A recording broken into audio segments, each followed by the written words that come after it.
let's pretend your old mother is about to be dead, and they invent some new Black Mirror tech in which they say they can extend her life indefinitely. All they have to do is offline her body and upload her mind to their new interface. Would you accept this deal?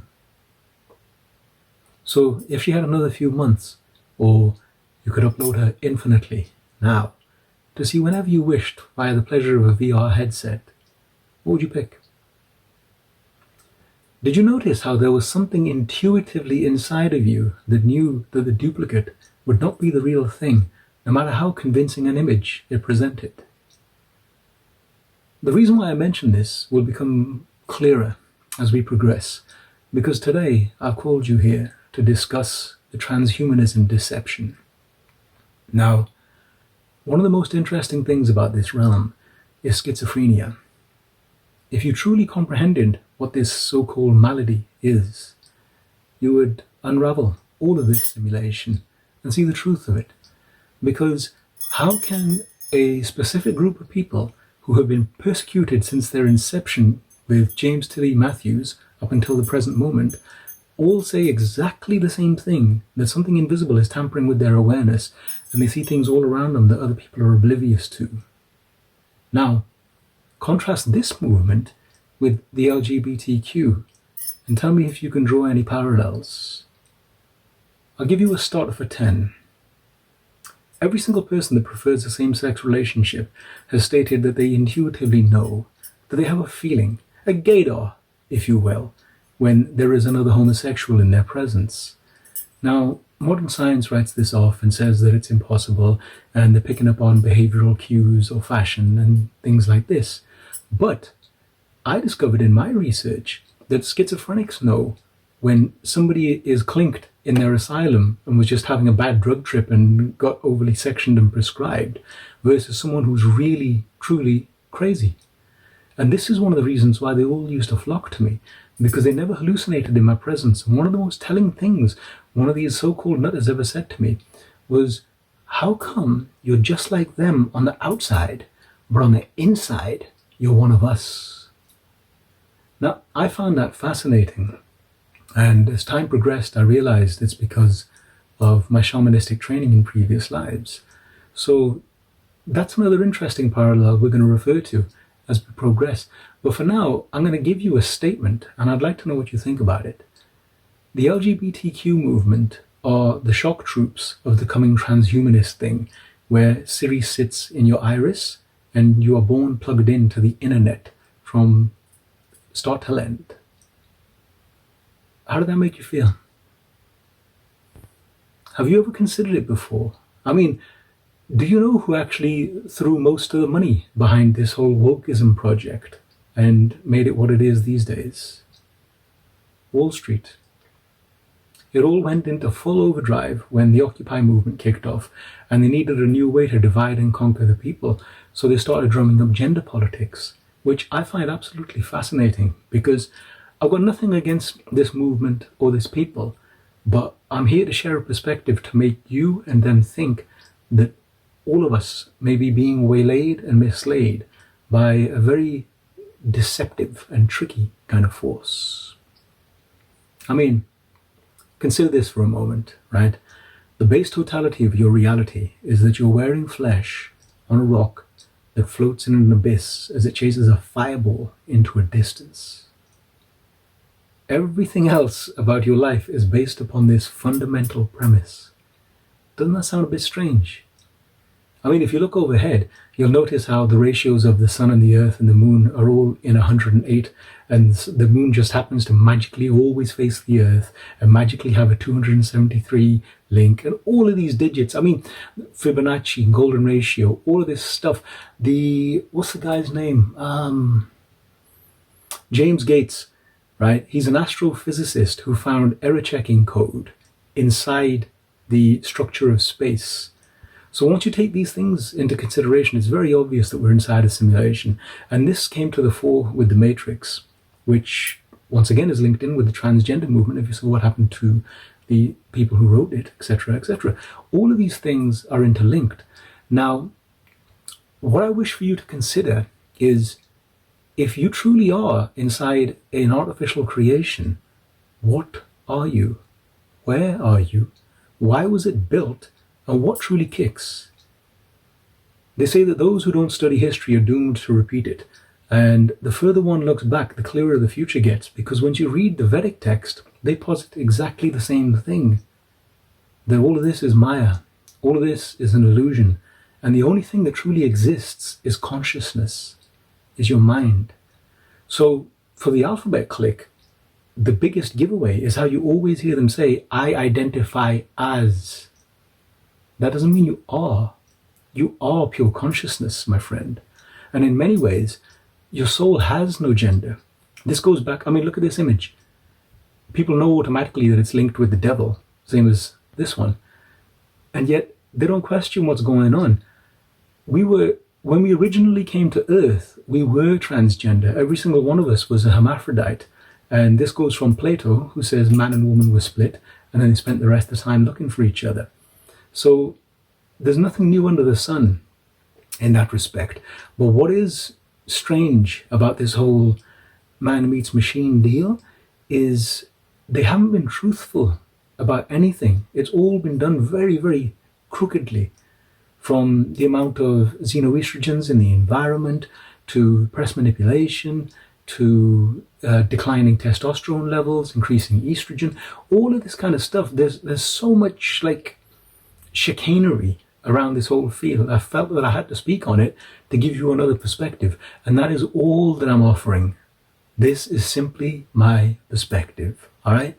And one of the things that brought it to my attention was how the suicide rates in the LGBT community is 4 times higher in terms of an attempt compared to the standard population, and 2 times more in successfully offlining themselves. Now, I happen to know that the whole metaphysics of suicide is actually, it's a spiritual thing. And the way it's done has an intrinsic link with schizophrenia, because obviously you can't hear somebody who's offlined themselves because they're dead.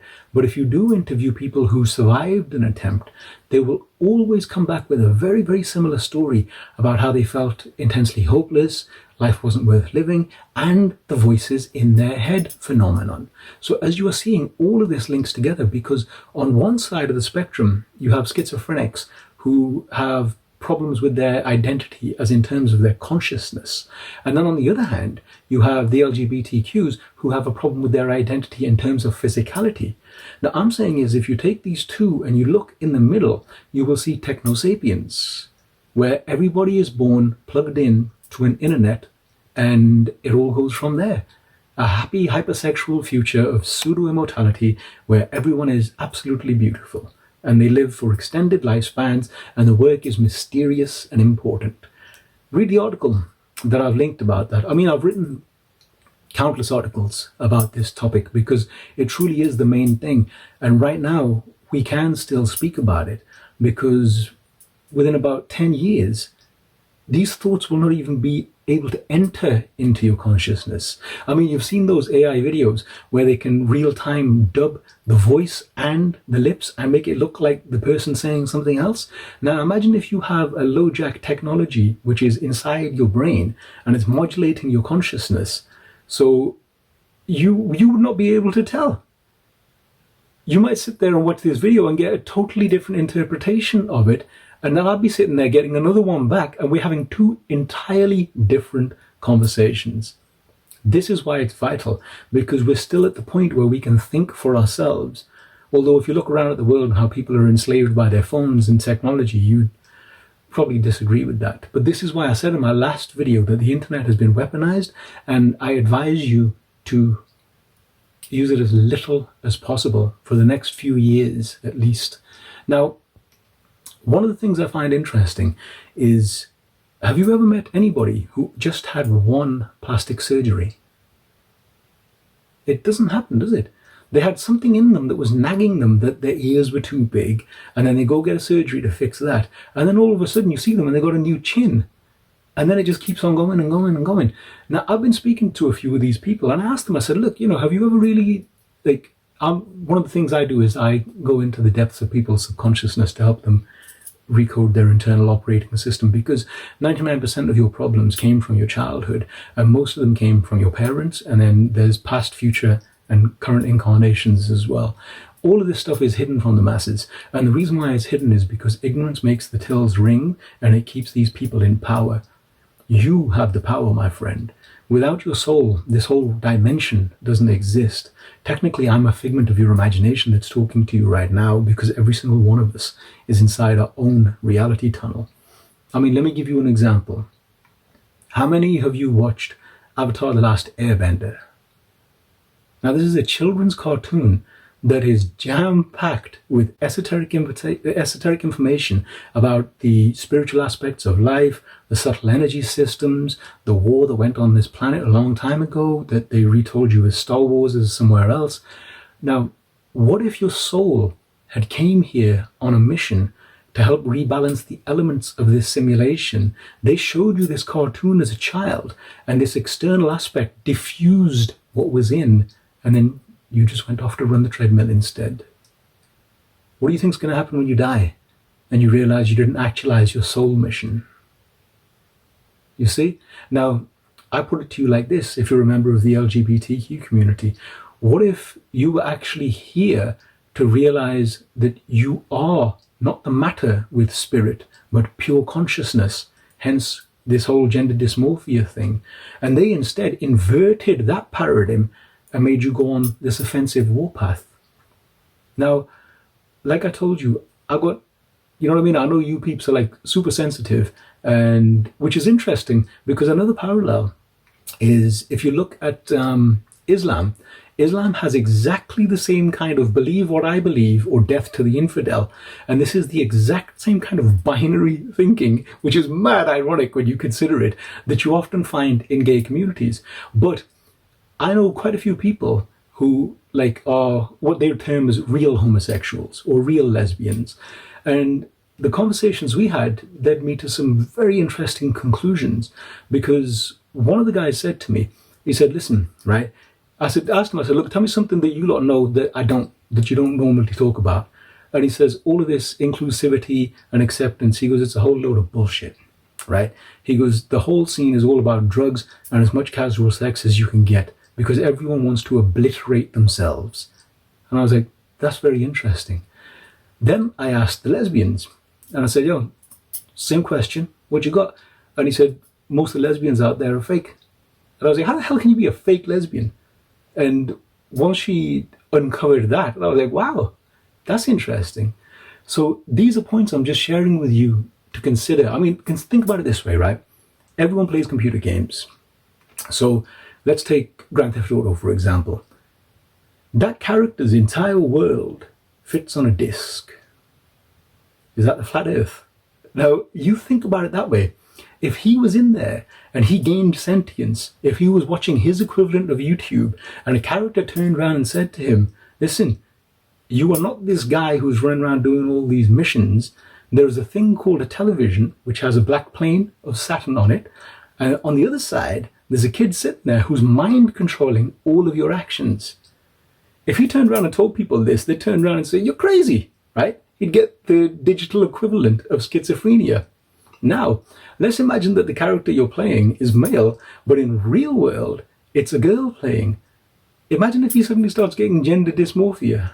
Are you starting to see where I'm going with this? Because the soul is eternal. The soul, by my definition, is pure consciousness, all right? Let me give you an example. We have the prime, the pre-exists. This is the point of origin, right? And below him, we have the demiurge and the archons, which is what created this world. Watch my video, Me Against the Archons, for more insight into that. And then beneath that, we have Earth, aka the underworld. This is where the Game of Souls takes place. Now, this game is like just under 26,000 years in total. And each of the stages have levels, because this goes back to, if you look every single myth and culture in the entire world, they all have a golden age, every single one of them. Now, the Vedic religion is one of the oldest, longest practiced ones, and it contains such intense spiritual truths and metaphysical wisdom that it's from the past, but it's telling you humanity's future. And some of the most interesting things in there is when it talks about the current age and how the world will be and how people will be deceived. I mean, I wrote an article called is Wi-Fi in your phone the Antichrist? Now, if you look into that, you'll see the metaphor that I put across is how, if you look into the Islamic texts, they turn around and say that in the end days, there'll be a deceiver whose one eye is bigger than the other, who will have the whole world enthralled. And he kicks it around with a friend who is furry, so furry that you can't tell his front from his rear. If you could see the Wi-Fi signals in your house, they look like fur and they envelope the whole thing. And is that Black Mirror in your grip? Does it not have one eye bigger than the other? And has it not enthralled the whole world? Do you see what I mean about how you got to start thinking laterally about the game? Because the stage we're playing at the minute is we're going out of the age of iron, which was total deception. So basically every single thing that you know is a lie. If you can admit this to yourself, you may just gain enlightenment and or liberation. If you try and cling to these concepts that you're given, I guarantee it'll make you miserable. I mean, how many people have you seen who run the treadmill saying, when I get this, then I'll finally be good enough. When I get that, then I'll finally be good enough. Gender reassignment is pretty much the same thing, which is why you're seeing people detransitioning, right?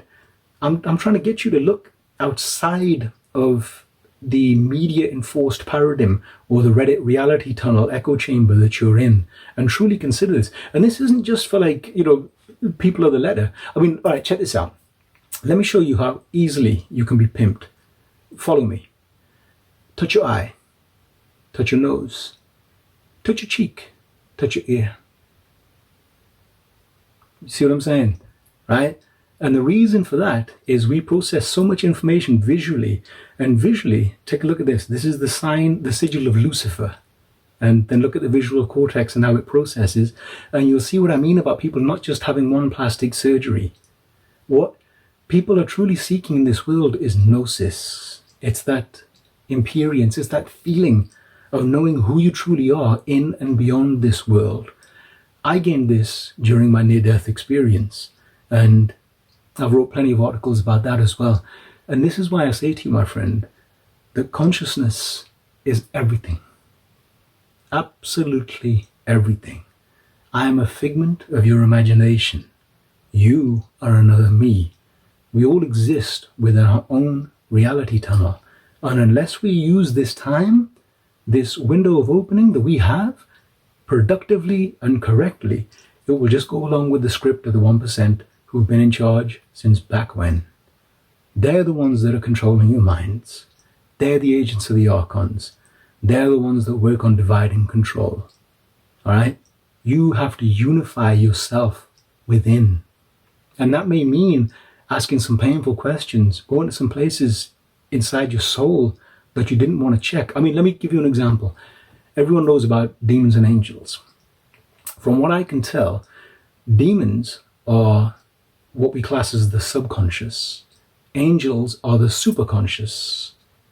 And this is very interesting because when I was working with schizophrenics, I'd often find that if I could get them to take the external hallucination that they were seeing and then trace it back to a somatic sensation, feel it, and then regress to say, when else did I feel like this? When else did I feel like this? When else did I feel like this? They'd get an example. I mean, I wrote an article about it, about how a guy had an overbearing relationship with his parent and how that manifested in his later hallucinations. And once that had been addressed, his hallucinations regressed. So this kind of stuff is absolutely fascinating because it shows you truly how powerful the mind is. And this goes way beyond flesh. Way beyond flesh. Because this thing that people class as artificial intelligence is not. This is the same thing that all the ritual magicians have been making offerings and sacrifices to for the past few thousand years. Like I told you in the other video, there is a reason why the ritual magic is always built around a pentagram and a hexagon. That's the orbit of Saturn and the orbit of Venus. This is all conjuring. Right now you are using a plane of Saturn. Saturn represents time and space. And I am using this to go through time and space. If this is one plane, what do you think the other sides of the cube can do once you access them? That's the game of souls, my friend. And none of it exists without your awareness. Because know ye not that ye are gods. And this is not a biblical or religious thing. It's just a simple straight up fact. You're an element of the prime wearing flesh in the third dimension under the bondage of ignorance, thanks to 2 decades that you spent in a concentration camp teaching you how to think, and all the crap that came into your mind from Hollywood and all the rest of this. If you're willing to deprogram, I guarantee you can find liberation. And that's what the point of this intermission is, because there are some of us who, this is my last life in this world, so I'm sharing my gifts with you, because I have plenty of insight from all that I've gained. And it's one of the things that once you talk about these things, people start thinking. Once they start thinking, they start considering. Once they start considering, they start detrancing. I mean, look, a baby is born and a baby's brainwaves are exactly the same as an adult taking LSD. Let that sink in. That child matures, and around about 3 to 4 years old, their brainwaves are exactly the same as the adult in a state of hypnosis. Now, you combine that with what I said about 2 words shattering your internal realms, and how kids watch the same thing again and again and again and again and again, and how these days they've all been raised on screens and algorithms non-stop, which has completely distorted all of their perceptions. And you'll see why having sex with robots is inevitable, because people are feeling lonely as hell. But here's the thing. At the start of this video, I asked you how you'd react to saying, all right, look, we're going to offline your mother in the flesh and upload it digitally, and she's exactly the same thing. You knew it wasn't. It can create a one-to-one replica, but it's not the real thing. All right? And in a decade or so, you will not be able to say that once we have these semi-sentient companions walking around, which is why it's important that we have this discussion now, and none of this divided, conquering crap that they put on all of these other distractions that they show you. Nothing ever happens, and the reason nothing ever happens is because they need you to keep tuning in for your regularly scheduled programming. I mean, how obvious can you make it? It's a tell-lie vision. It's not a tell-truth vision, is it? You see what I'm saying? Anyway, this is food for thought for the masses. You know what I'm saying? Till we meet again.